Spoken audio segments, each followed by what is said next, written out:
cutting-edge technology with history now, recreating a moment in time never captured on film, which, if successful, would have saved millions of lives. A premiere. Virtual History, the secret plot to kill Hitler.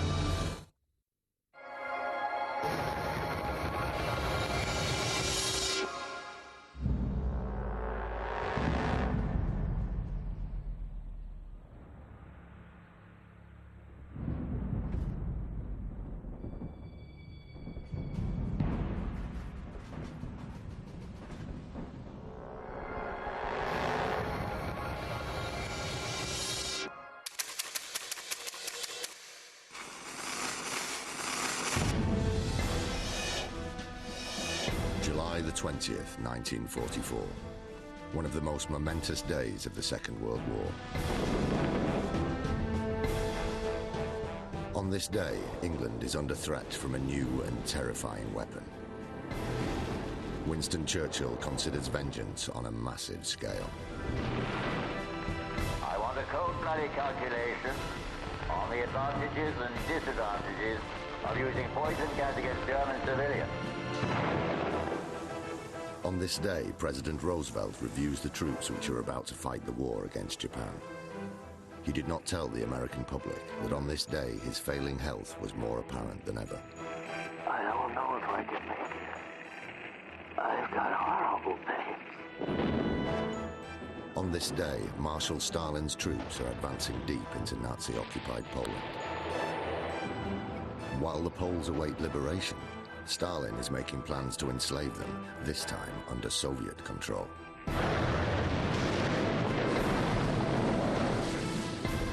It's just 6 weeks after D-Day, and the tide of war is turning.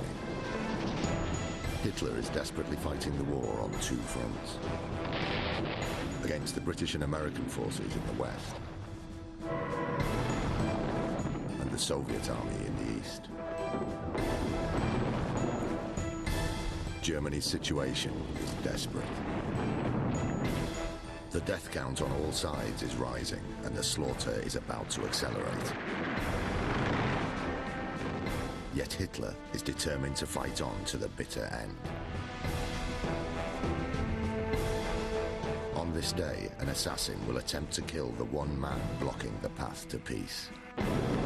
Have we got anything to do with it? What if cameras had captured the events of this day as they unfolded? This is the anatomy of a day that will change the course of history.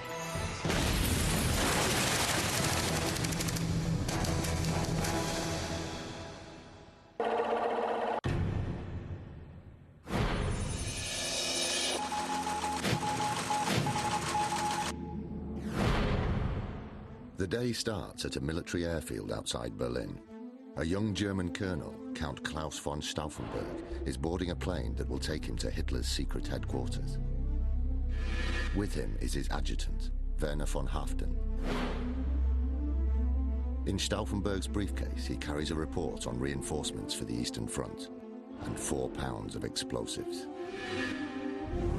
If von Stauffenberg is successful, Hitler will be dead by lunchtime. With Hitler out of the way, Stauffenberg plans to end the war with Britain and America and focus German forces on their traditional enemy, Russia. Meanwhile, the 3 Allied leaders fighting Hitler have no idea that the end of the war could be tantalizingly close.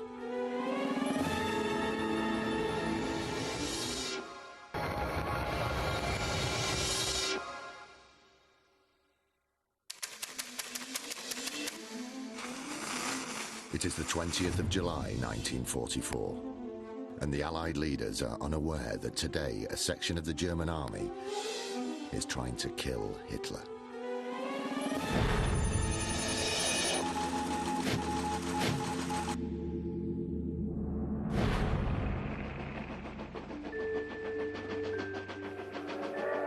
In the United States, President Franklin Delano Roosevelt has traveled to San Diego on board his personal train.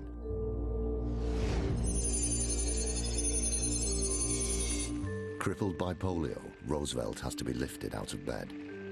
This is a glimpse of the president as Americans would rarely, if ever, have seen him. This is a man who had lived with the burden of paralysis from polio since the early 1920s. Huge burden. He is, at this point in his life, 62 years old, an ill man.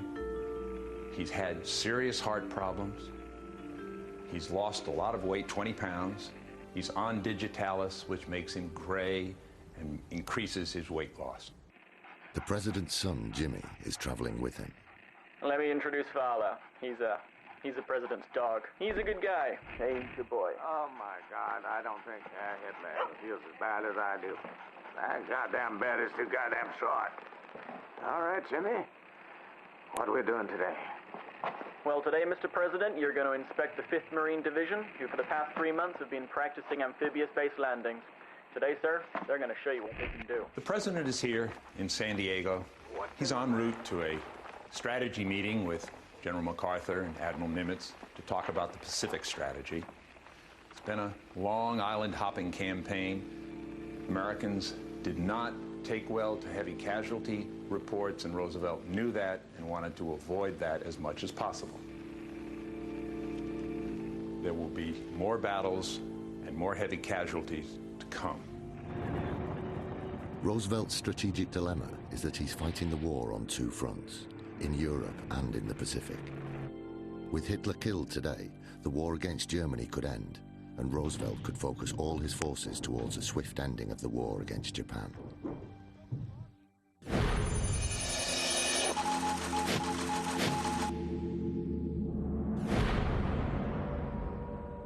London, and Roosevelt's close wartime ally, Winston Churchill, is still in bed. Prime Minister Winston Churchill would wake up between 8 and 8:30 in the morning, and then he'd do a surprising thing. He'd stay in bed. He had a specially constructed breakfast tray that would fit around his huge belly, and he'd sit and work on his papers all morning. He hated loud noises. His secretary, Marion Holmes, would use a specially constructed typewriter that was silent, and the guards outside his room would stand on specially constructed mats.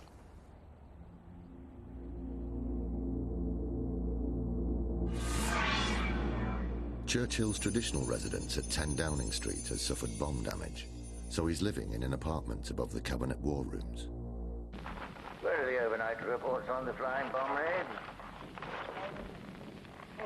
Thank you. With nightly bombings on London and other British cities, suddenly the war in the air took a chilling turn for the worst. Hitler unveiled his new vengeance weapon, his V1, Doodlebug.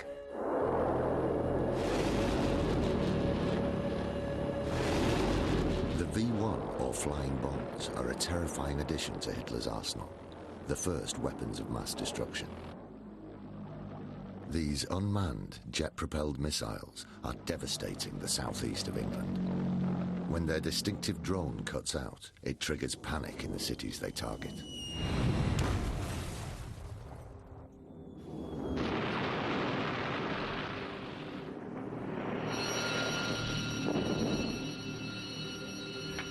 Almost 3,000 people have already died. 8,000 have been wounded. And if the past is a guide, things are only going to get worse.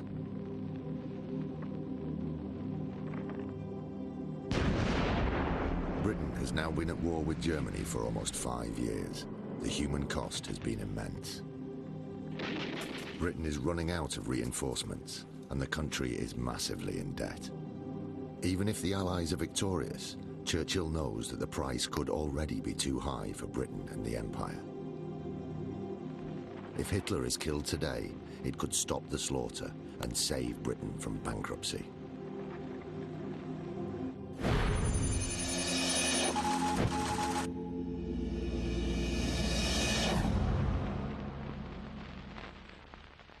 Moscow, and the Soviet premier is still asleep. The Soviet people lived in fear of their dictator Joseph Stalin. They believed he lived and worked in the Kremlin, where the light shone in his office 24 hours a day. In fact, he lived and spent most of his time at Kuntsevo, his villa, his dacha, 20 minutes from the center of Moscow. And it was from there but he directed the terror, commanded the armies, and ran the Soviet Empire.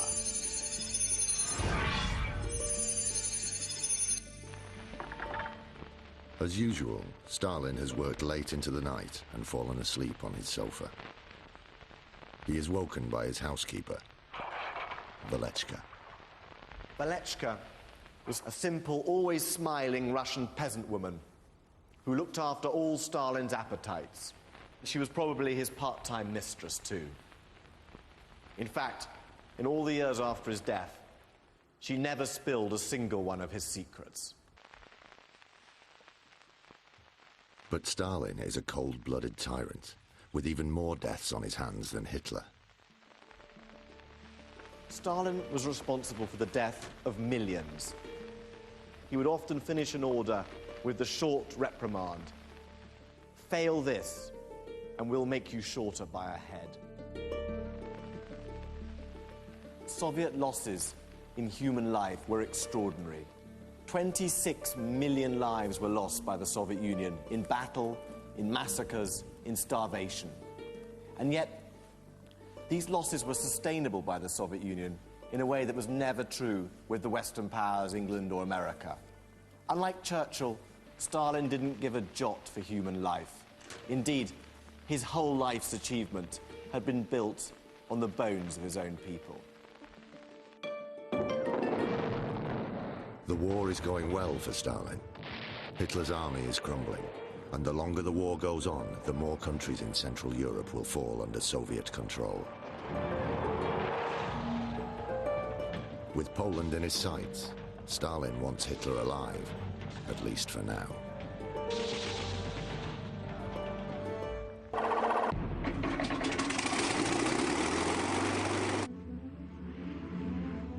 The three Allied leaders have no idea that the outcome of the war hangs in the balance. The fate of millions rests on board the plane taking off from a Berlin airport. In 3 hours, it will land at Hitler's frontline headquarters in the east.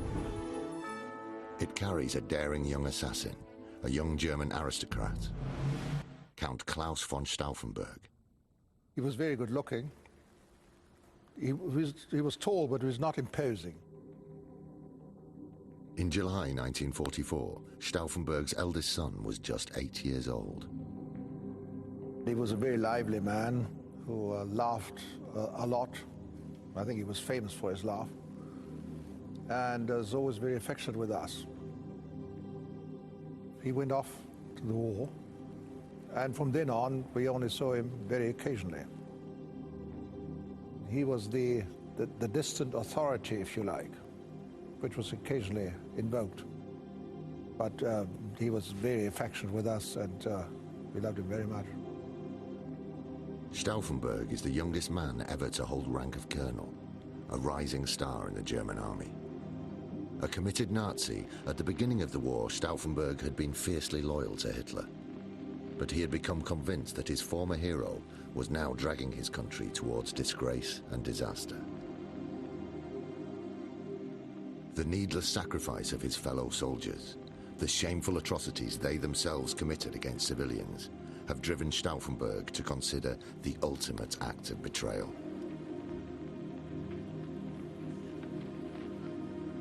I think his superior motive was the moral aspect, that the crimes that had been committed in the name of Germany, and he wanted this to be stopped.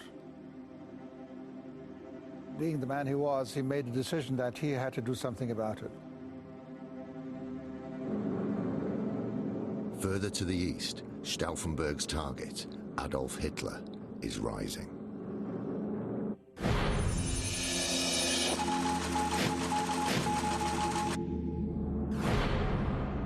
Hitler's eastern headquarters are known as the Wolf's Lair. In this complex of heavily camouflaged barracks and high-tech communication systems, Hitler feels safe. In July 1944, Hitler had gone to the world of the bunker, deep in the East Prussian forests.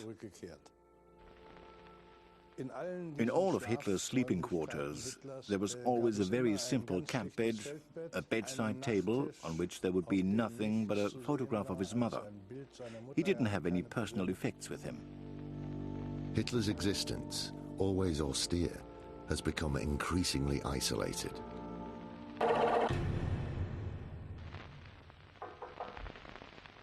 Each day, Hitler's valet, Heinz Linger, brings the Führer the overnight bombing reports and a simple breakfast. It's strange that Hitler on the whole had equally rigid daily routines as Stalin. Dictators seem to resemble each other in this respect. In Hitler's particular case, he insisted on dressing and undressing himself on his own. Unlike Churchill or Roosevelt, he didn't want to be seen half naked, not even by his valet or his most immediate staff. Later, Hitler's day will be turned upside down. But for the moment, he is preoccupied by life's minor irritations. Haben Sie gut geschlafen, mein Führer? Einigermaßen. Wie üblich haben mich die Putzfrauen mit ihren Besen geweckt.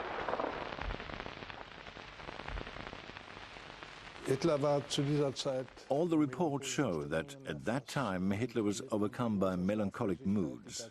He greatly suffered from sleeplessness, which often led him to working through the night and only going to bed towards 6 or 7 o'clock in the morning.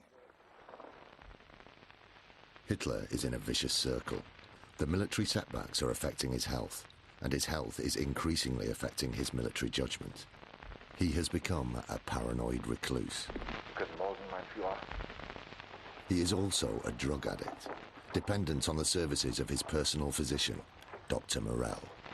Hitler was old and worn out before his time. At first he had Parkinson's syndrome, which showed in the fact that his left hand or the left arm really would be constantly shaking. Like Roosevelt, Hitler has a weak heart. He's also a hypochondriac, noting every deviation in Morell's records. Hitler takes up to 28 different pills a day, but by far the most important to him are Morell's daily injections.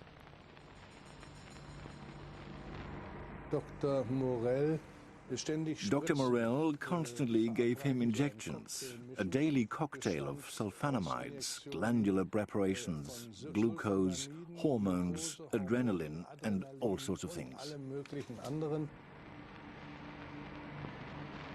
The effects of these injections are immediate. But as Hitler's body becomes accustomed to the drugs, Morell has to keep increasing the doses. His addiction is only known to his inner circle. He is the youngest of the 4 war leaders, but by no means the healthiest. In fact, all the 4 war leaders keep their medical problems a secret. Most people will be shocked to know how much their deteriorating health affects their wartime decision-making.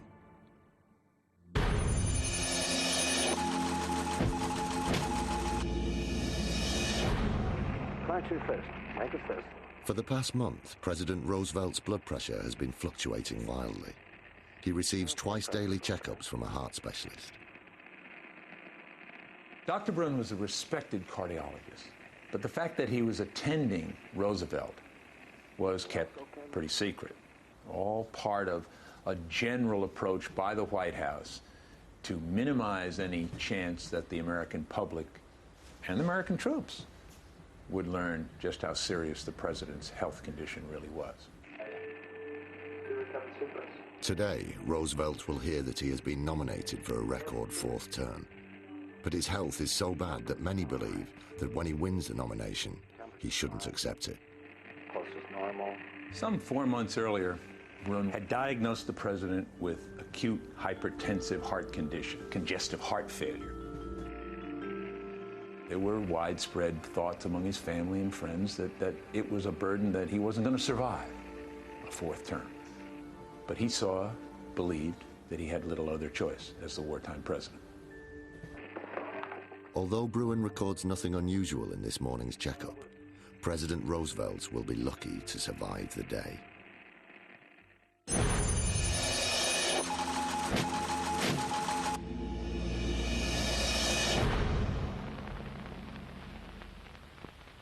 At 69, Winston Churchill is the oldest of the four war leaders.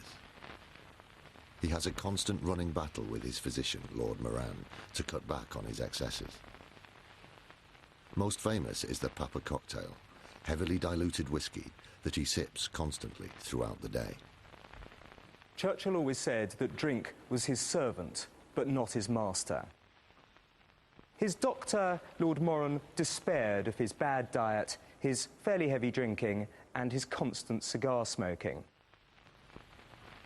By July 1944, the huge pressures of the Second World War had begun to tell on Winston Churchill's health. He started to complain of stomach pains. He put it down to long official lunches, but something in his vigour was starting to sap. Last night's V-1 flying bomb raid was the heaviest yet, and the strain is starting to tell on the Prime Minister. Memorandum to the Chiefs of Staff Committee. We have been caught napping over these flying bombs. Official records reveal the level of Churchill's desperation as he considers the unthinkable. I want a cold-blooded calculation on the advantages and disadvantages of using poison gas against German civilians as retribution for the flying bombs. The memo will horrify Churchill's military advisors and will leave them wondering whether Churchill is competent to see the war through.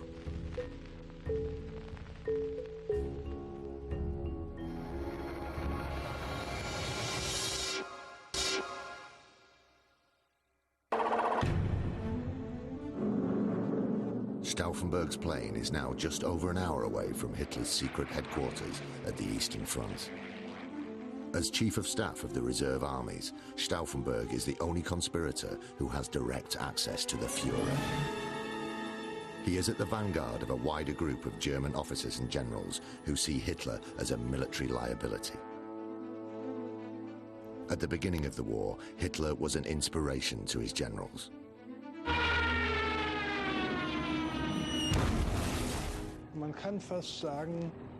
The strange thing was, you could say, he was brilliant in offensive situations, when he could attack suddenly and overrun an enemy.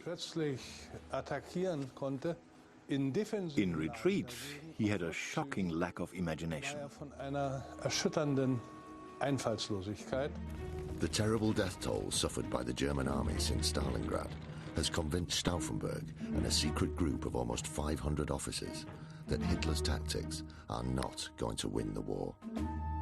He was appalled, of course, by the way the war was managed by Hitler and how little opposition his leading generals put up against him. Together, they decided to defy their oath of allegiance and kill their supreme commander. Hitler's secretary, Christa Schroeder, later recalled that Hitler had an inkling in July 1944 that an attempt on his life was imminent. Christa Schröder wrote that Hitler was worried about an assassination attempt, but he had never thought that it was German officers who might try to assassinate him, always thinking that it would be the British Secret Service. If the army's plan succeeds, Hitler has less than 3 hours to live.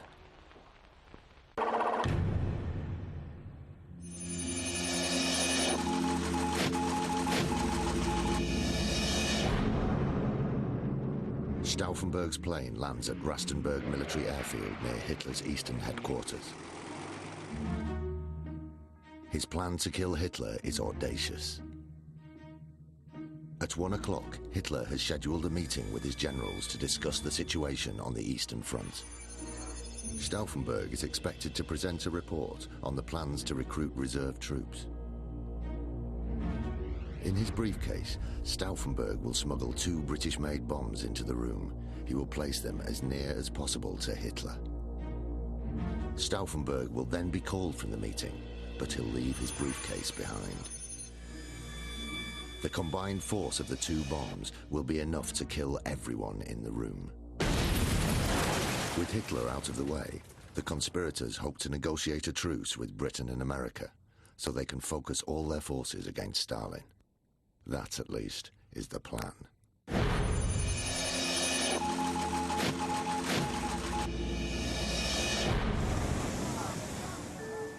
In San Diego, President Roosevelt is observing an amphibious landing exercise conducted by the 5th Marine Division. Roosevelt never really got close to the active fighting during the war. Watching these Marines in landing exercises off the California beaches was about as close to the fighting as he would ever get. The president wrote to his wife Eleanor later that day. I felt thrilled, sitting on a hill in an automobile, watching the bug-like approach of the landing crafts, the shore bombardment by cruisers and destroyers, and the thousands of small figures breaching the surf and running up to the beach. But these troops would soon be heading for the Pacific. They'll be facing a battle-hardened Japanese force hunkered down on heavily defended islands. The Japanese had shown themselves to be ferocious, dedicated, intense, committed soldiers who would rather die than surrender. Roosevelt had been advised that an invasion of mainland Japan could cost the lives of up to 1 million US soldiers. It would be an unacceptable price to pay for victory. The American president needed help. Roosevelt wanted very much to get a commitment from Stalin that the Soviet Union would join the war against Japan. Stalin made a commitment to do that, but the intervention by the Soviet Union would not come until after Hitler and the Germans had surrendered. Ending the war in Europe is the key to bringing the Soviet Union into the war against Japan.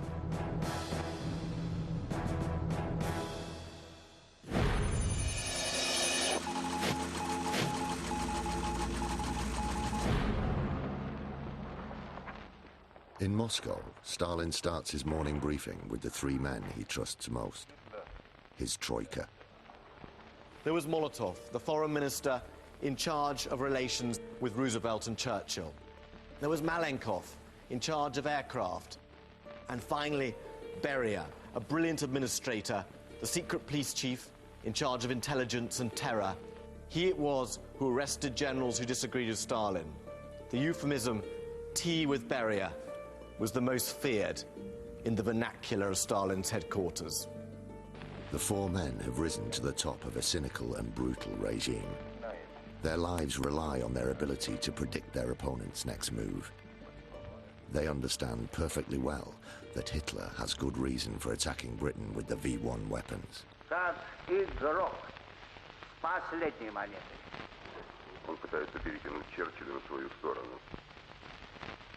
Ему необходимо подписать договор с Великобританией и Америкой. Despite their common cause, the relationship between the 3 Allied leaders is an uneasy one. Stalin always fears that a separate peace between Nazi Germany and the Western Allies would free up the whole German army to fight his own forces.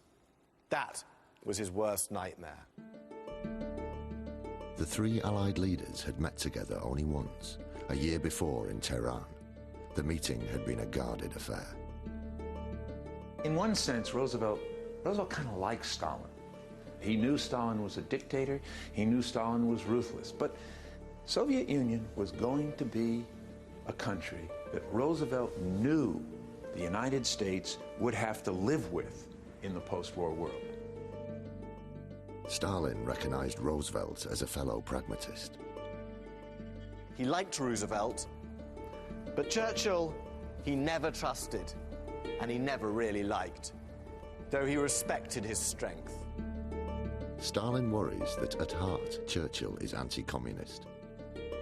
Roosevelt worries that come what may, Churchill is determined to keep the British Empire intact. Roosevelt didn't have a lot of patience with Churchill's diplomatic game playing. They had a little different perspective. What Roosevelt wanted to do was to eliminate European-style colonialism. Roosevelt believed, firmly believed, that European-style colonial empires were a cause of tension, unrest, and violence, and that they would lead to colonial-type wars. The fight against Hitler seems to be the only glue holding the three leaders together. Colonel Stauffenberg's bomb could tear this uneasy alliance apart.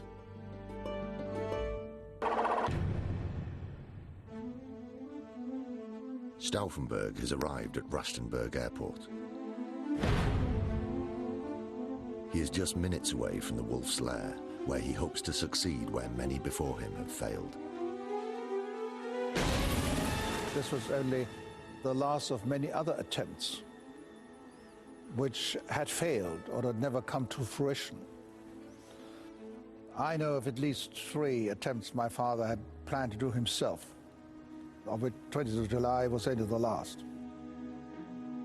Stauffenberg is carrying out the assassination because he can get close to the dictator without arousing suspicion. But in many ways, Stauffenberg is not the ideal assassin. The year before in North Africa, he had almost been killed. During his posting in the desert, Stauffenberg's convoy was spotted by a British air patrol.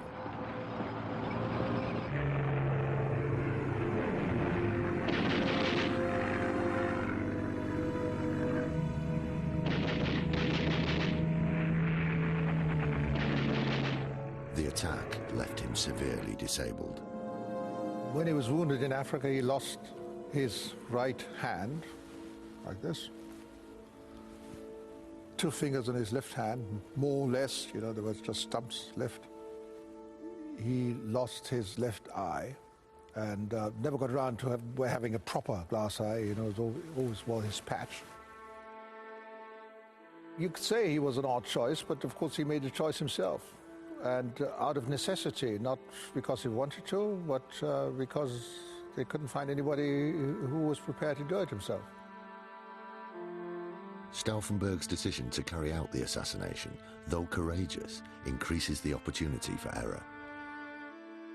I mean, the whole plan was strewn with risks, no question. But Stauffenberg is desperate. Just 2 days earlier, 57,000 German prisoners of war were paraded through the streets of Moscow. Stalin's Red Army will soon be on German soil. To the conservative aristocrat, the thought of coming under Soviet rule is unbearable. Time is running out. Hitler must die.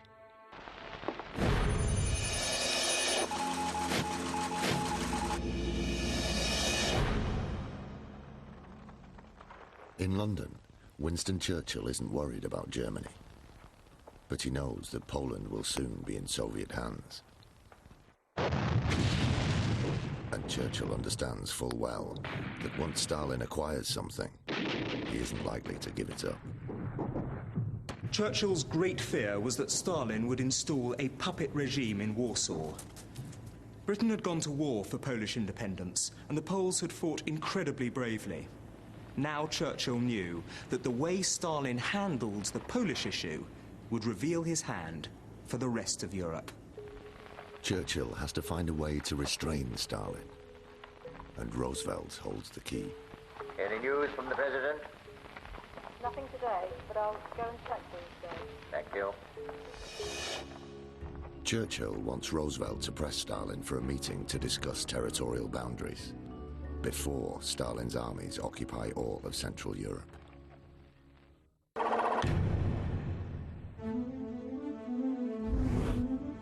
Colonel Stauffenberg has reached the gates of Hitler's secret headquarters. His meeting with Hitler is scheduled for 1 o'clock, and for the assassin, the timing is crucial.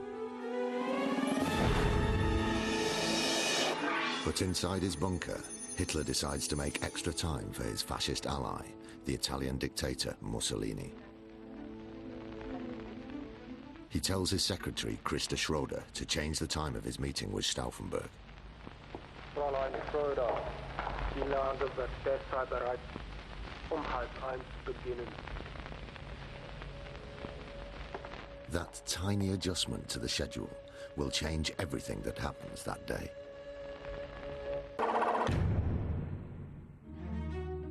Colonel Stauffenberg has reached the inner compound. He believes he has an hour to arm the 2 bombs that he will smuggle into the meeting with Hitler. He is greeted by General Field Marshal Keitel, who delivers bad news. The briefing has been moved up by 30 minutes. Keitel is Stauffenberg's boss and one of the generals closest to Hitler. Keitel, of course, didn't know about the planned assassination. Above all, he hopes that Stauffenberg would make a good impression on Hitler, because Hitler, given the mood swings he was suffering, needed something to pep him up. Stauffenberg now realized that he had precious little time for the most crucial and important act of his life. Stauffenberg has to think quickly. It was an extremely hot day, and Stauffenberg asked for an opportunity to freshen up, to change his shirt. That, of course, was his excuse to be able to arm the bomb. Time is running out.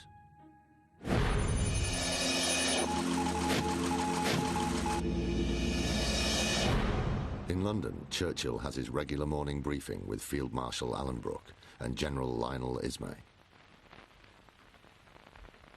They are extremely concerned about Churchill's plans to drop poison gas on German civilians. We can expect civilian casualties of up to 18,000 deaths a day. Churchill was an emotional man, and he could lose his temper very easily. For all that he inspired the nation, Churchill could be pretty tough on his staff and on his generals. Everybody used gas in the last war. Bombing open cities was regarded as forbidden then. Now, everybody's doing it. But Alanbrooke stands his ground. If you are looking to retaliate against these flying bombs, then poison gas is wholly inappropriate. I strongly and sincerely advise against it. Neither Field Marshal Alanbrooke nor General Lionel Ismay put up with any bullying from Churchill. They were men of tougher stuff.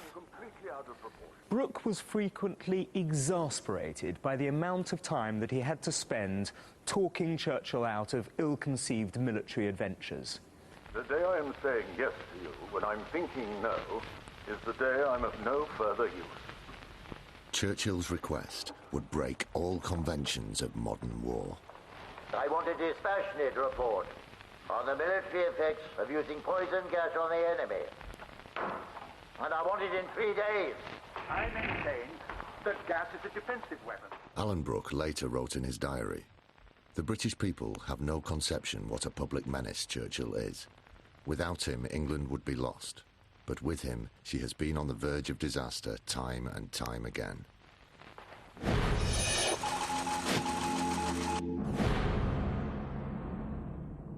Stauffenberg is shown to a private room where he is soon joined by Werner von Haften.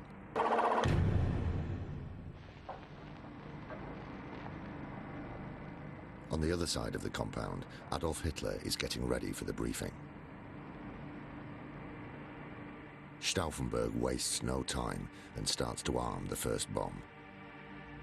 They're captured British adhesive mines known as clams. Each clam carries 2 pounds of explosives.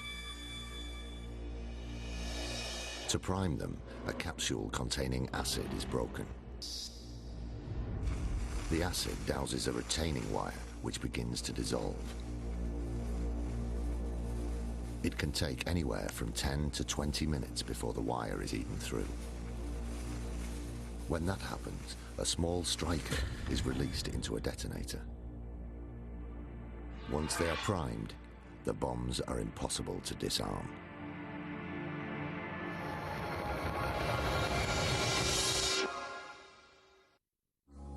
it actually came through the body. The force was unbelievable. It's as if it's not a human that's doing it. Somebody has walked over your grave. Oh God, I can feel him, but I can't look. I'm too scared to look.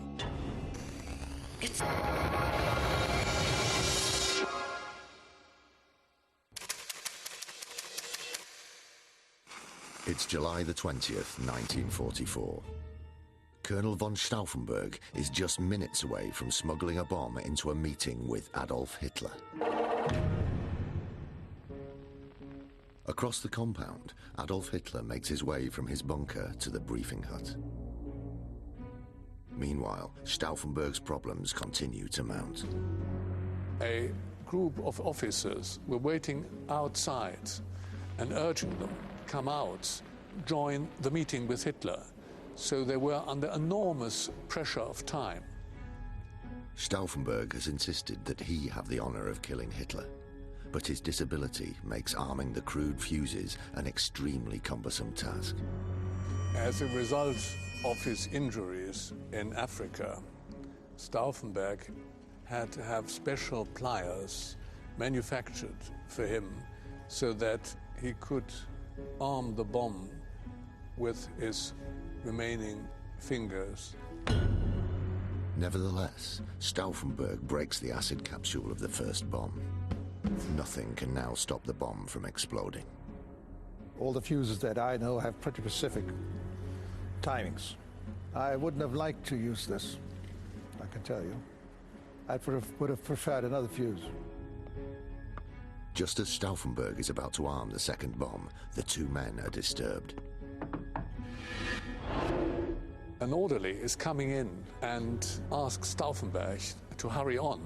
He sees him putting one of the packages into his briefcase without though realizing what is actually happening.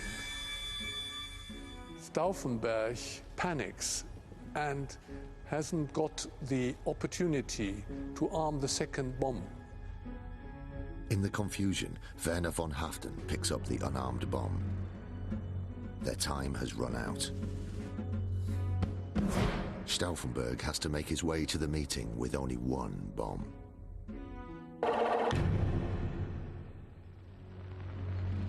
The atmosphere in the hut where the situation report was being discussed was nervous, agitated, but also subdued. Lieutenant General Huizinga is apprehensive. It is his job to report on the Eastern Front. No one dared tell Hitler the full truth, especially now as everywhere the Eastern Front, the front line started to waver and was already breaking.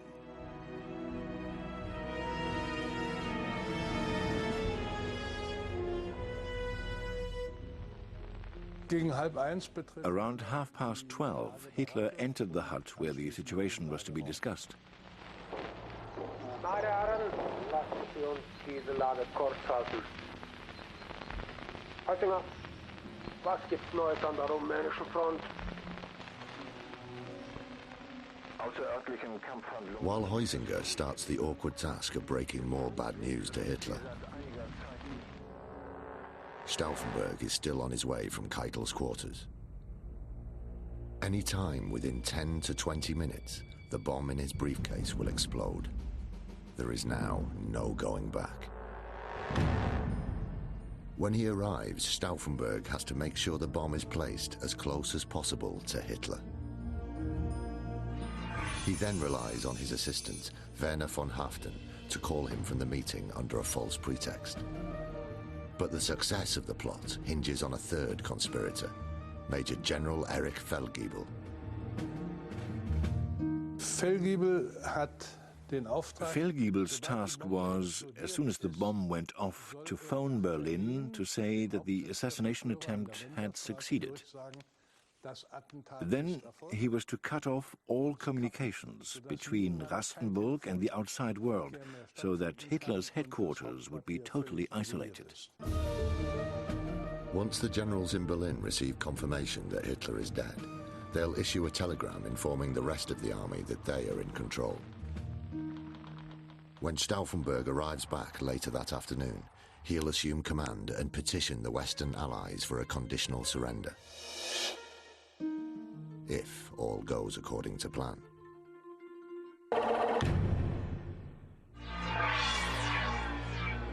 While Hitler receives the bad news from the war against Russia, Stauffenberg has to hand over the briefcase carrying the bomb. Outside, Stauffenberg hands his briefcase to Keitel's adjutant and asks him to place him, Stauffenberg, near the Führer so that you could hear him. While Stauffenberg waits to be introduced to the Führer, Keitel's adjutant, unaware of what he's doing, places the 2-pound bomb just feet from Adolf Hitler. Mein Führer, Oberst Stauffenberg. After being greeted by Hitler, Stauffenberg takes his position close to the Führer. The fuse inside the bomb has now been exposed to the acid for almost 10 minutes. Stauffenberg has no idea when the bomb might explode. At any moment, the detonator pin could be released, and the course of the war changed in an instant.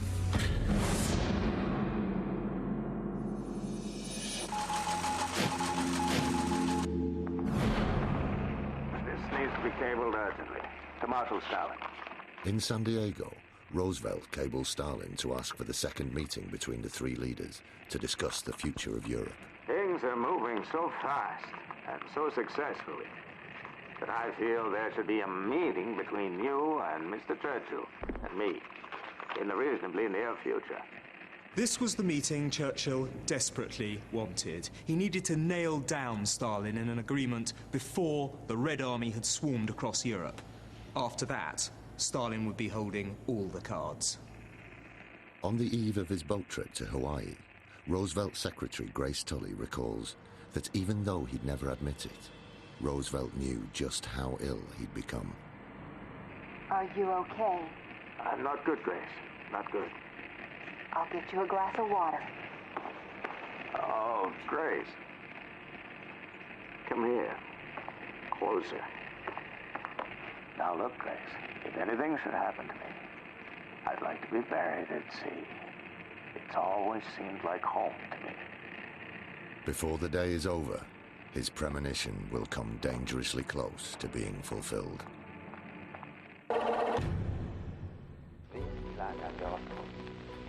In the meeting room, Stauffenberg is aware that his report is drawing dangerously close.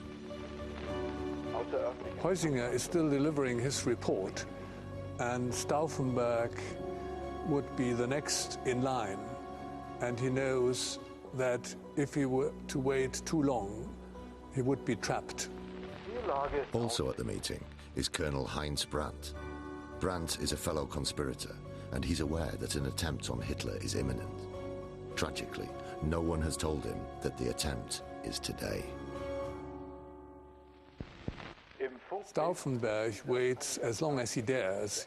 He's unsure how much time he has before the bomb defeat would go off. Unless he is called from the meeting soon, Stauffenberg is in danger of being blown to pieces by his own bomb. Just in time, Stauffenberg is called to take an urgent phone message. This is the cue for him to escape. Stauffenberg makes his move, leaving the bomb behind without attracting too much attention. Outside, Stauffenberg and von Haften meet with Feldgiebel. The three men have a clear view of the briefing hut. They wait to witness the death of their Führer.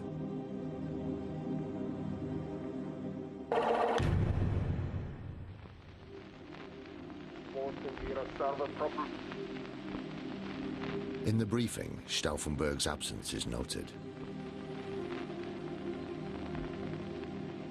An adjutant is dispatched to get him. In diesem Augenblick stößt Oberst Heinz Brandt. At that point, Colonel Heinz Brandt accidentally pushes against Stauffenberg's briefcase with his foot. Gegen Stauffenbergs Aktentasche. Brandt moves the briefcase. He places it on the other side of the heavy oak table leg.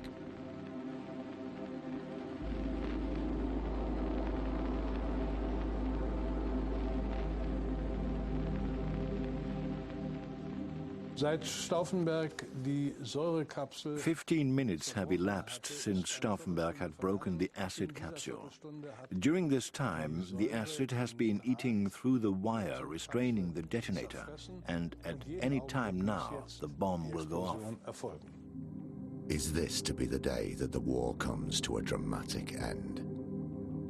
With casualties mounting and Britain's debt increasing, it's reasonable to think that Hitler's assassination would deliver Churchill a minor miracle.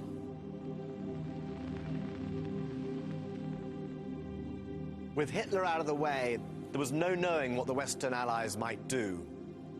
Any ceasefire could slow the progress of Stalin's forces.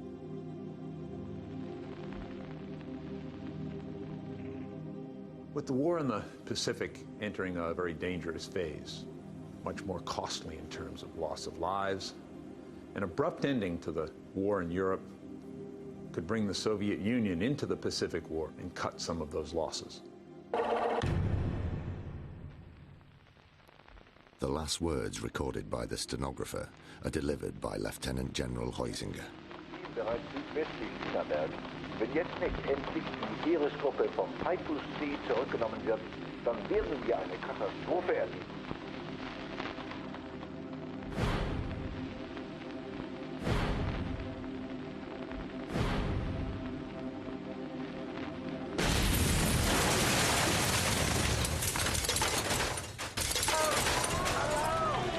The explosion causes panic in the compound.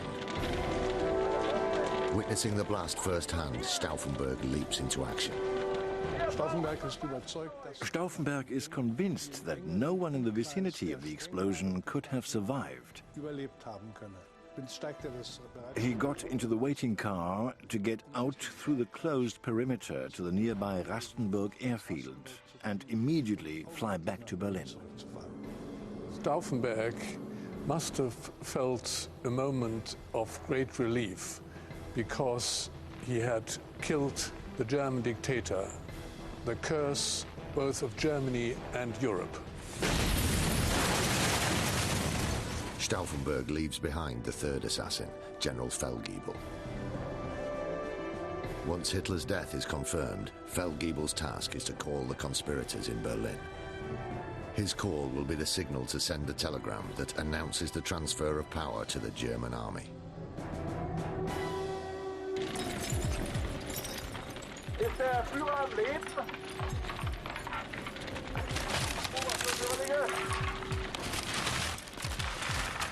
Inside the briefing hut, General Field Marshal Keitel is the first to get up. He has survived. Then, out of the dust, a second figure rises.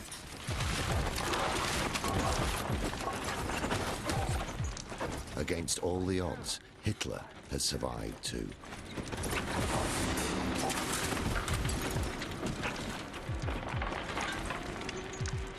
In a terrible irony, on the day that a 2-pound bomb explodes just feet from Adolf Hitler, it is the President of the United States who comes closest to death. Some important papers for the President that evidently cannot wait until after lunch. Whoa! Father! Father? Jimmy, I don't know if I can make it. I've got horrible pains. I'll go get Bruin. No. Even while Roosevelt was lying on the floor in pain, he instructed his son, Jimmy, don't tell Dr. Brun. Jimmy felt he had no choice. Granted, Roosevelt was his father, but as Jimmy later wrote, he was also the commander-in-chief. In his memoirs, Jimmy Roosevelt wrote that for a while he was not sure if his father would survive the day.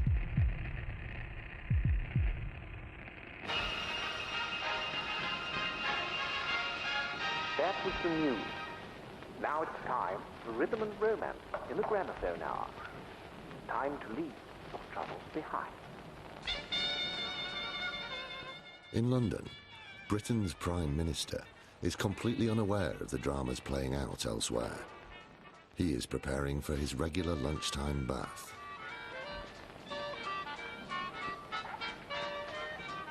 Churchill's annex was not purpose-built for him. It had been an office before the war. Instead, he had to use a bathroom across a drafty corridor. Occasionally, visitors to the annex would be startled to see a half-naked and dripping Prime Minister, clad only in a bath towel, coming back from his bath.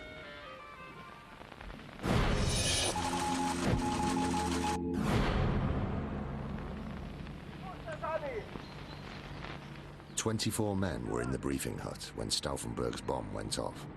11 suffered serious injuries. 4 of them, including the luckless conspirator Brandt, will die in the following days. But the bomb's target, Adolf Hitler, has escaped with minor injuries.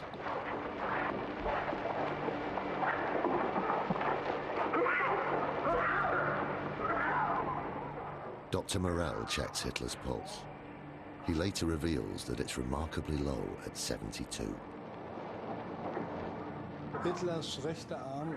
Hitler's right arm is painfully swollen. He can hardly lift it. His jacket is in tatters, and his trousers are hanging in strips around his legs. Morell removes over 100 oak splinters from Hitler's legs. The Führer also has cuts on his forehead, and his eardrums have burst. In the midst of the chaos, there are signs of a change in Hitler's mental state. He appears elated. Halb so schlimm. Ich bin unsterblich.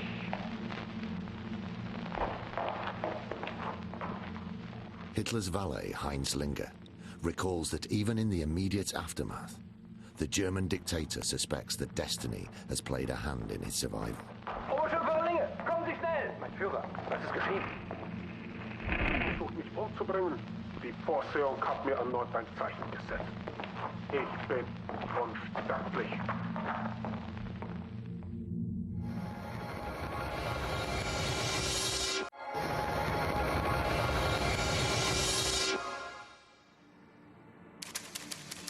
It is July the 20th, 1944, and Adolf Hitler has survived a serious attempt on his life. Colonel Stauffenberg is on his way to Berlin to overthrow the Nazi regime. He believes he has killed Hitler. But if anything, Hitler seems bolstered by his close brush with death. Halb so schlimm. Ich bin unsterblich. Hitler was convinced that on that day, Providence had demonstrated its great power. It was an almost religious belief that he had been chosen to guide Germany's destiny and to lead the country to victory. The failed assassination attempt strengthens Hitler's resolve, come what may, to pursue the war to its bloody end. Ich bin unsterblich.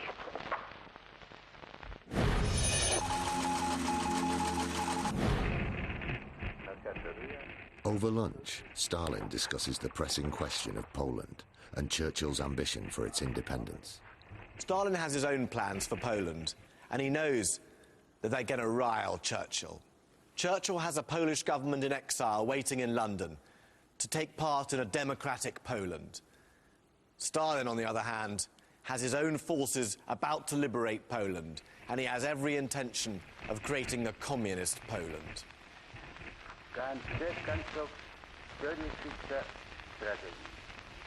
Америка дает деньги, Великобритания дает время. Только Россия отдает кровь. Мы завоевали Польшу, кровь.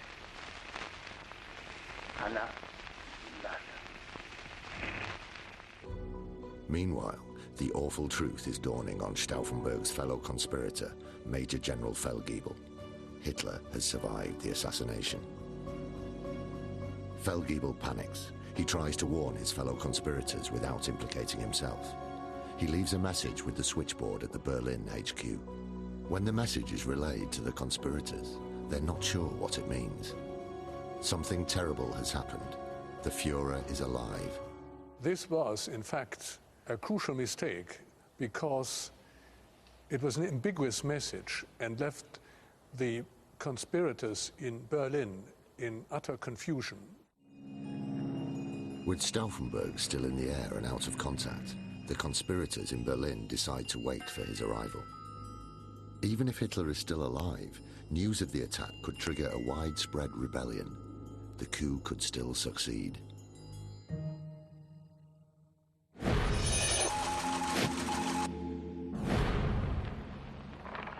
In London, Churchill is busily scouring his beloved Ultra reports.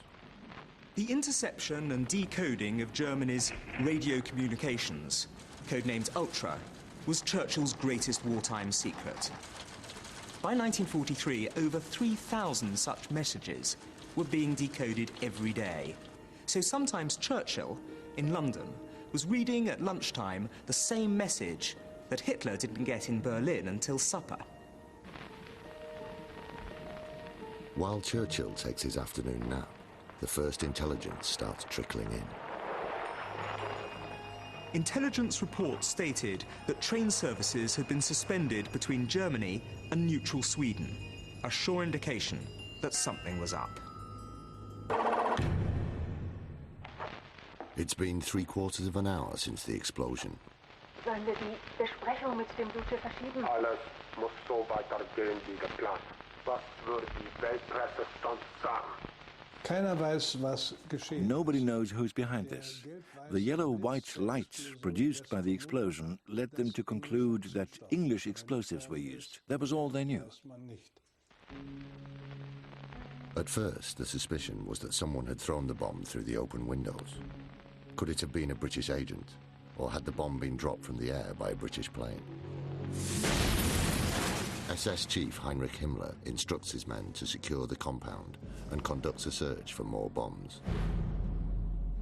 As Hitler's wounds are being cleaned, we get an insight into how, after months of depression, his mind is now reinvigorated by his miraculous survival.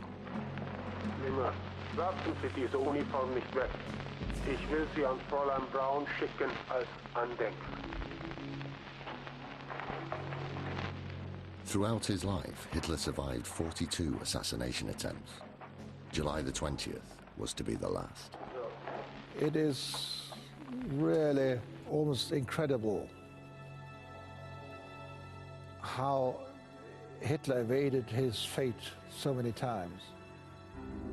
And it is no wonder that he himself thought he was protected by Providence, which otherwise he probably didn't believe. So how did Hitler survive the bomb?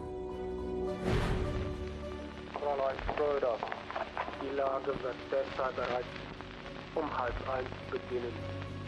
From the moment Hitler brought the briefing forward, Stauffenberg's plan was compromised.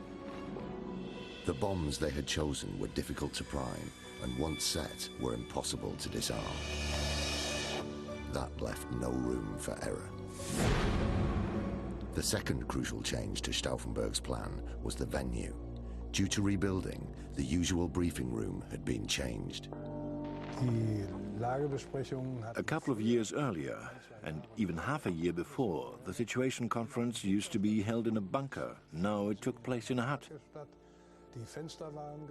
The windows were open so that the energy unleashed during this explosion was able to escape into the open. Had the briefing been in the usual concrete bunker, the bomb would have incinerated everybody in the room. When it came to the positioning of the bomb, Stauffenberg's plans went further awry. When Colonel Heinz Brandt moved the briefcase, he placed it on the other side of the heavy table leg. The leg can be clearly seen in this picture. This piece of wood undoubtedly helped save the Führer's life. Hitler's astonishing run of luck continued when at a crucial moment his attention was drawn to a detail on a map in the middle of the table.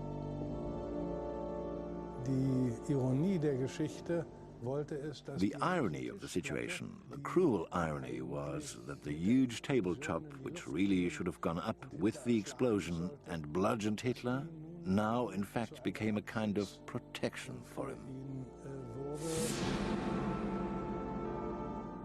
But none of that would have mattered if Stauffenberg hadn't made one critical mistake. Hitler's good fortune was sealed when, under immense pressure, Stauffenberg failed to put the second, unarmed bomb in the briefcase with the live one. Well, it's something that I've been thinking about for a long time, that why didn't they leave the second bomb in the bag? As I know from my training, it would have gone off in what is called a sympathetic explosion. Of course, the effect would have been dramatically different. The blast from the first bomb would have detonated the second. The combined force would have killed everybody in the room.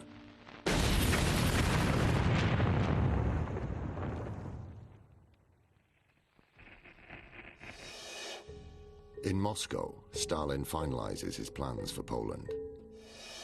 In London, Churchill sleeps, unaware of the events taking place on mainland Europe. In San Diego, the worst is over for Roosevelt. He has recovered from what is, in all likelihood, a minor stroke. On this day, 2 war leaders have survived serious threats to their lives.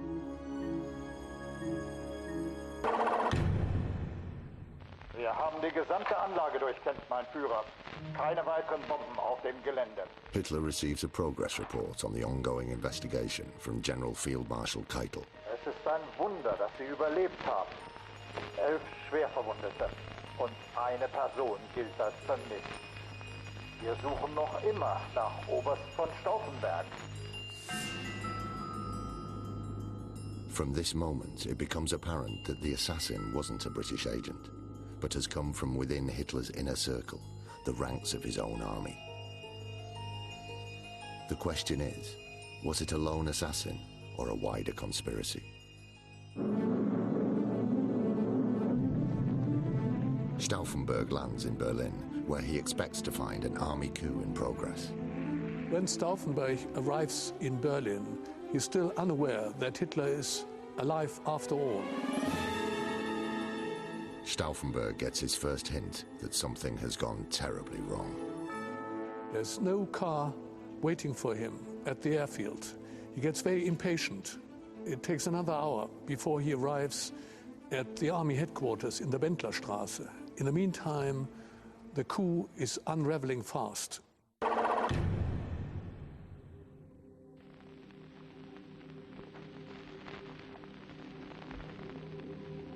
Even though a 2-pound bomb exploded at his feet little more than 2 hours ago, Hitler prepares to meet the Italian dictator, Mussolini.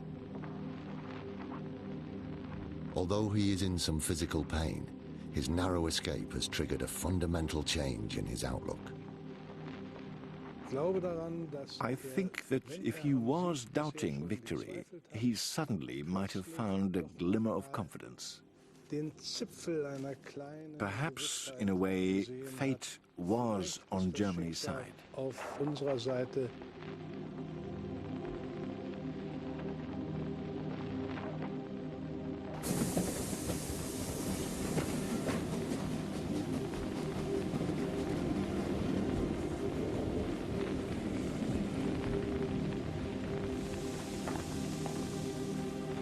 Hitler greets Mussolini with his left hand, since he can't raise his injured right arm. Then he tells a shocked Mussolini, "Duce, I have just had the most amazing stroke of good fortune." He takes the stunned Italian dictator to the ruined meeting hut. Hitler shows Mussolini where he stood when the bomb exploded. The Italian dictator confirms that Hitler's miraculous survival is a sign that fate is on their side.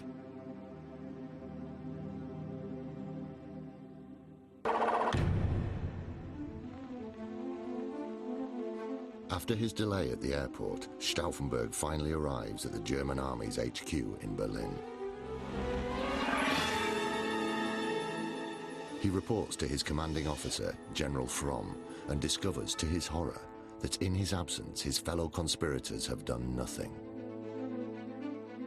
Even worse, he learns that the man he left at Hitler's compound, Major General Feldgiebel, failed to destroy the communication system there.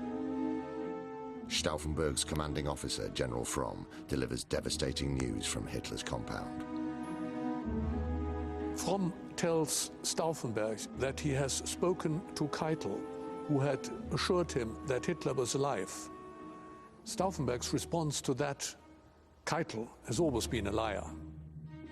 Fromm, along with the other older officers, wants to abandon the coup.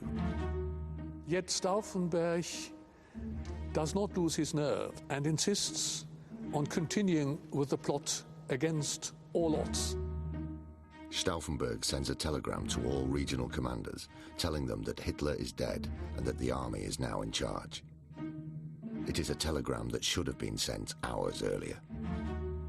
For us, it's impossible to say now, at what stage he realized that the cause was probably lost.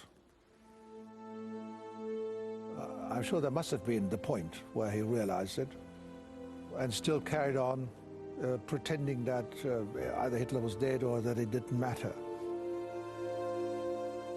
It was just the last chance that he could take. While Stauffenberg struggles to keep the coup on track, news of the putsch is reaching the Allies.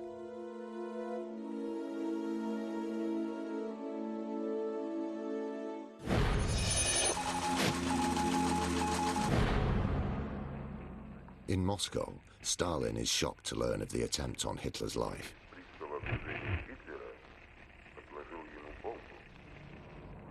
Stalin had lived a life of high drama, but this must be one of the most dramatic moments in his career. Who is behind it? Were the Allies behind the attempt? Was the German army behind the attempt? This could change the whole course of the war. For the factions within the German army would surely be killing Hitler in order to make a deal with the Allies and to cut out Stalin. An end to the European conflict will throw Stalin's plans into chaos. But it must surely be good news for the Western Allies. Prime Minister Winston Churchill is in his private map room.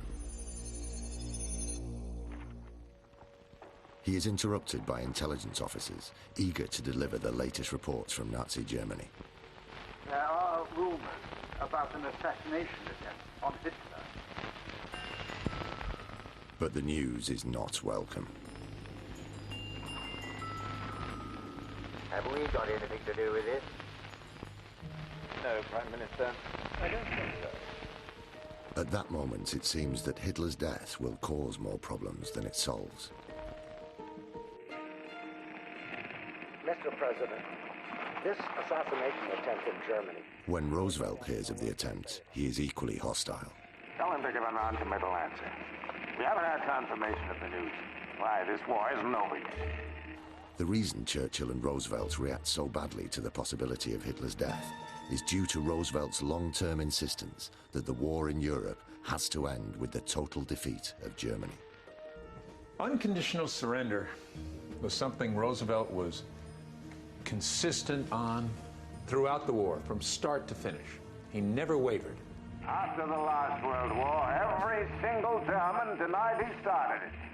This time, we don't stop until it's over. They need to know they lost. Do you hear me? He believed that only unconditional surrender would give him the leverage, the ability to completely reform, reshape German society.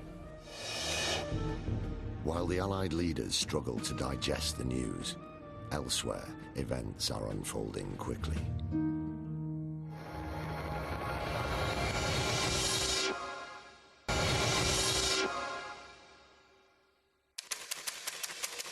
It's July the 20th, 1944. It's 3 hours since Adolf Hitler survived a bomb exploding just feet away from him. His survival has snapped him from his depression, and for the first time in months, he is positive about the war. Die Portion hat mir erneut ein Zeichen gesetzt. Ich bin unsterblich. As Hitler briefs his officers on his meeting with Mussolini, the SS are trying to find the perpetrators. The unexplained disappearance of Stauffenberg has made him a prime suspect. But is he working alone? SS Chief Heinrich Himmler receives a telegram from the army headquarters in Berlin. Its contents will shatter Hitler's good humor.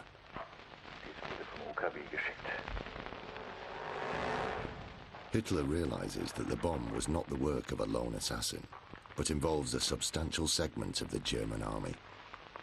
They sent telegrams to all the army districts. The first sentence read, "The Führer Adolf Hitler is dead. In this situation, the Wehrmacht will take over the Reich." The telegram is signed by Stauffenberg. In effect, he has signed his own death warrant. Es deutet alles darauf hin, dass die Wehrmacht dahinter steckt.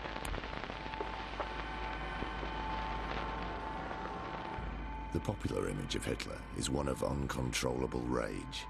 In fact, the reality was far more chilling. Verräter. Ausrotten. Sippenhaft. Frauen und Kinder in die Konzentrationslager. Zeigt ihnen kein Mitleid.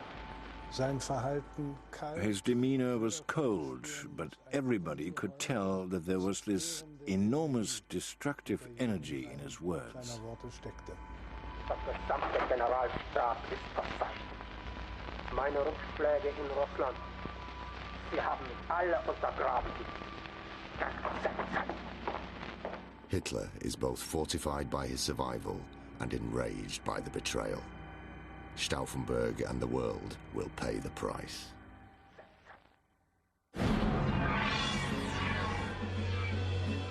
In Berlin, rumors of Hitler's survival continue to circulate.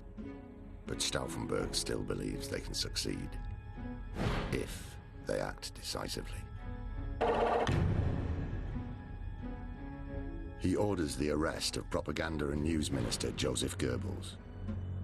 The commander of the Berlin City Battalion, Major Raymer, is sent to detain him. Raymer went to arrest Goebbels in his villa outside the government compound. Stupidly, the telephone lines of Goebbels, the Minister of Propaganda, had not been cut, and so Goebbels was able to bring about a communication between Raymer and Hitler. In one of the most surreal events of the day, Goebbels calls Hitler on the phone and passes it to Raymer. Ich bin am Leben. Ich spreche zu Ihnen als Ihr oberster Befehlshaber. Ich befehle Ihnen in meinem Namen, die Ruhe und Ordnung in Berlin wiederherzustellen. Mit aller Gewalt. Erschießen Sie jeden, der sich Ihnen widersetzt.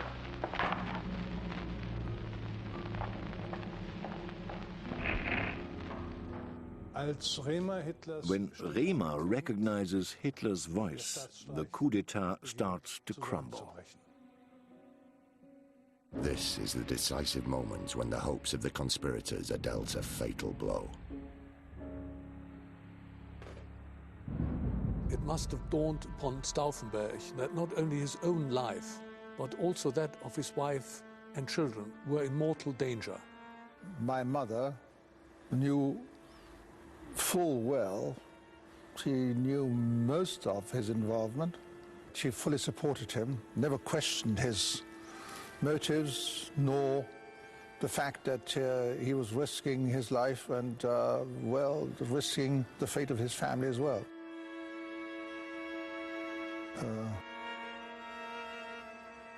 And you can imagine that I admire her for that.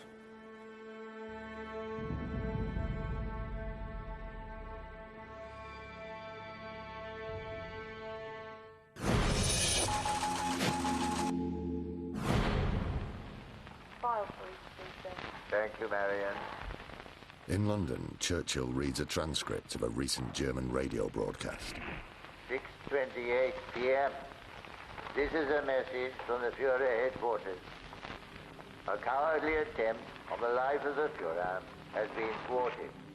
It seems strange that Churchill couldn't help the German generals. Of course, in fact, he couldn't countenance it. If Stalin had caught any wind of Anglo-German contacts, it could have destroyed the Grand Alliance. Do we have intelligence on these people? I'll see what I can find. Thank you, Marion. As much as Churchill wanted Hitler dead, he wasn't about to undermine the stated Allied war aim of crushing Germany completely. On July the 22nd, 1944, the BBC broadcast the names of 22 German conspirators who were unknown to the Gestapo. It has never been established who supplied the BBC with those names. The reality of war meant that the men who fought Hitler and the Nazis from within were not welcome abroad, to say the least. In many ways, the coup had been totally futile. The Allied plans were based on unconditional surrender, and that meant total occupation of Germany. To Churchill, Britain's commitment to the alliance was more important than anything else.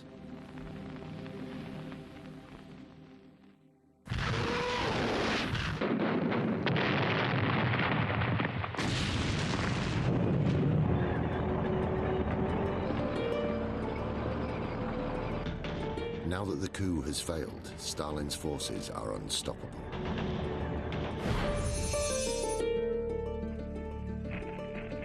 And unlike Churchill, Stalin has no qualms about upsetting the delicate balance of the alliance. Stalin signs the memoranda that will decree the fate of Poland. When the time comes, his generals will advance and install a communist regime, hand-chosen by Stalin himself. The signing of the Polish memo marks the first step towards the creation of the Eastern Bloc.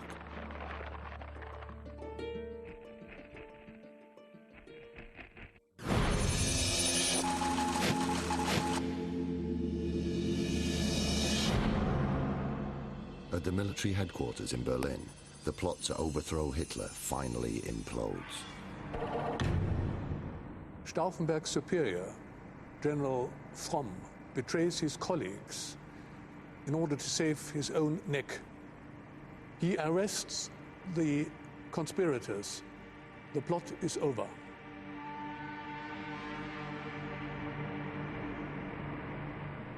I first realized that something was going on from reports on the wireless. My mother took us to a room to explain to us that it was our father who had placed the bomb. My brother started crying violently immediately. And I said, how could he have done that? As you can imagine, we had been brought up by the environment, not particularly by our parents, as little Nazis, and the Führer was almost sacred. And my mother said, well, our father had thought that he must do this for Germany. But again, I could not understand this. Stauffenberg and his family will pay a high price for his failure. After a day of uncertainty, it's business as usual for the Allied leaders.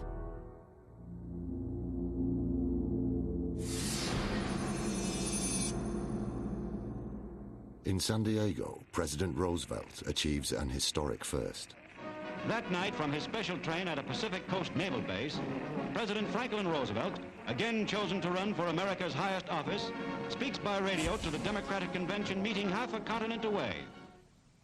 I have already indicated to you why I accept the nomination which you have offered me, in spite of my desire to retire to the quiet of private life. What is the job before us in 1944? First, to win the war, to win it fast, to win it overwhelmingly. Roosevelt's defiant performance cannot disguise his failing health. When Americans see his picture in the papers the next day, many are horrified at how sick he looks. Jimmy, I don't know if I can make it. I've got horrible pain. But Hitler's survival ensures that a central part of Roosevelt's strategy stays intact. They need to know they lost. Do you hear me? There will be no ceasefire and no negotiating with the renegade German generals. In London, Prime Minister Winston Churchill faces another night of flying bombs and mounting casualties. But there is hope, at least, that a meeting with Stalin might save Poland.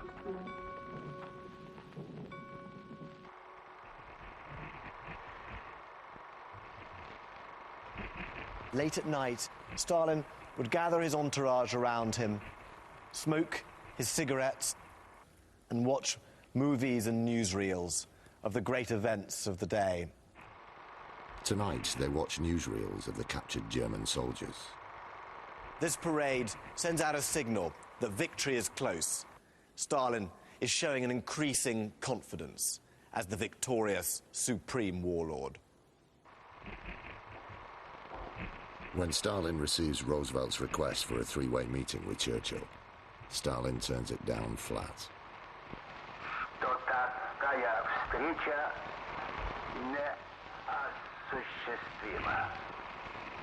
Stalin had no intention of meeting Churchill and Roosevelt while things were going so well with him. And he was not ever going to let Poland out of his grasp.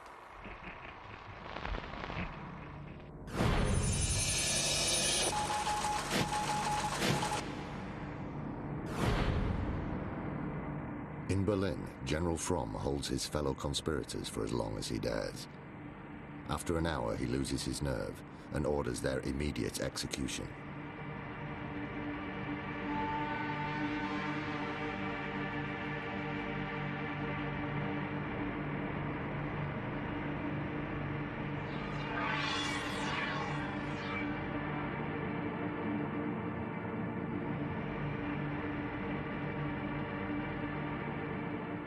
Four men are led into the courtyard of the German army headquarters in Berlin.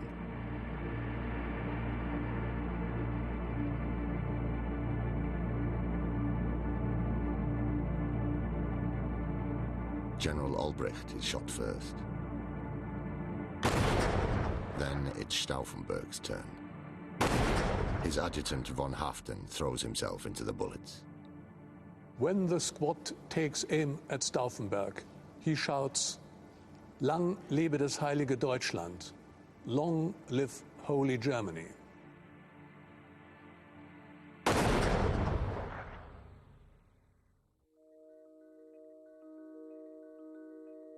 We saw him last, early in July, on my confirmation. And he put his, of course now, only hand on my shoulder. He was very much a family man. When he died, number 5 was underway. General Fromm immediately cables Hitler that the key traitors have been shot. In a lame attempt to appease his conscience, he gives the officers a dignified burial, wearing their medals. But Fromm's role in the plot does not go unpunished. He too is arrested the next day and executed in March 1945. The coup that was to save Germany lasted for just a few hours. Die Bombe, die von der obersten Graf von Stauffenberg gelegt wurde, rasierte 2 Meter.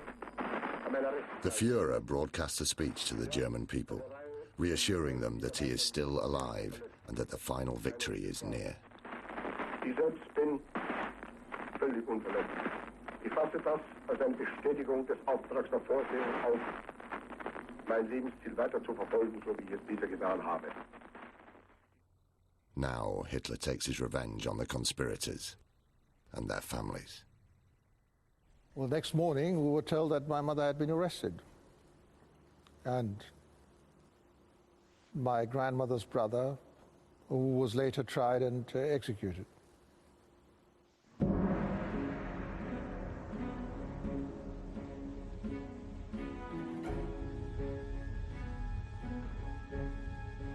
The surviving conspirators are paraded in show trials and tried by the People's Court. Das Stauffenberg. Werden Sie hier nicht unverschämt!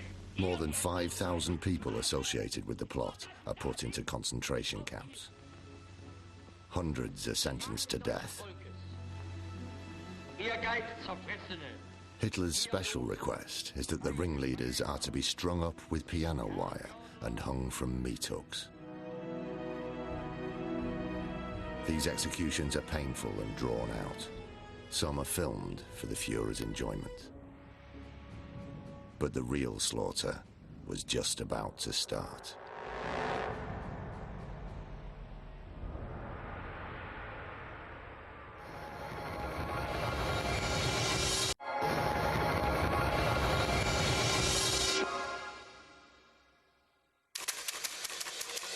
July the 20th, 1944.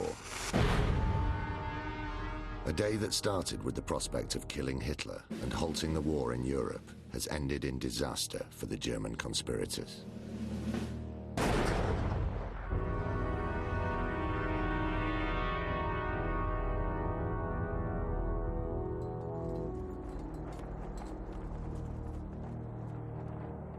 Had Colonel Stauffenberg succeeded in killing Hitler, it is likely that the world would have been spared a further 13 months of slaughter.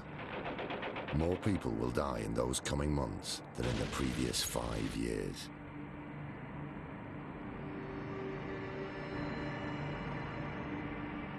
With his faith in the army destroyed, Hitler hands responsibility for the running of the war to the SS.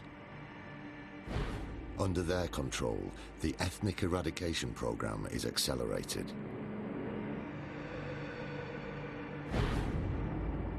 The Allies intensify the bombing of German cities, although Churchill never does use poison gas. Soviet forces move into Warsaw. Poland is the first of 6 Central European states that will fall under Soviet control. The German army fights a hopeless war, only to see Russian troops overrun Berlin.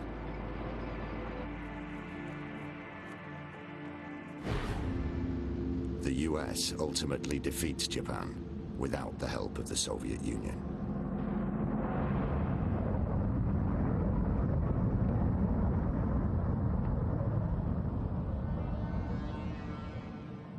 Within the year, FDR will be dead. Hitler will commit suicide in a Berlin bunker. Winston Churchill will be voted out of power shortly after VE Day. But Stalin will prosper and create the most brutal empire of the 20th century.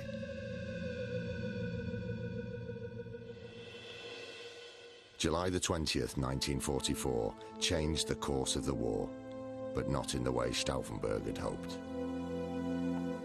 Before he left, he said this to his wife: "If I succeed, they will call me a traitor to Germany. If I fail, I will be a traitor to my own conscience." If you ask me, was he a hero? Yes, I think he was. And I think more and more people in Germany now feel the same.